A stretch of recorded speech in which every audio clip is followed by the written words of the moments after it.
One of the problems, and I talked a little bit about it to some of you, one of the problems I encountered early on and consistently through the course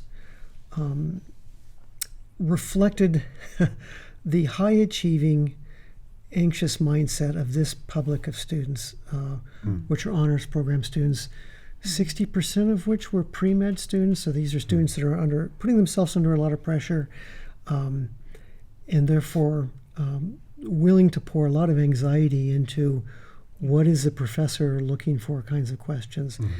And I found that the more we tried to explain the writing prompts, the more they started asking questions about them.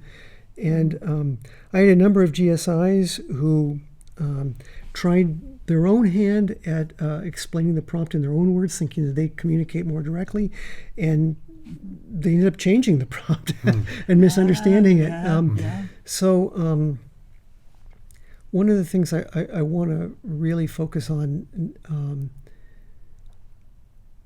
next year is not spending time fussing over the prompt. What does the professor really want to see? Part of that is to be able to say, just go look at the sample papers, some of the outstanding papers from last year. That I think that having that model really puts students' minds to rest.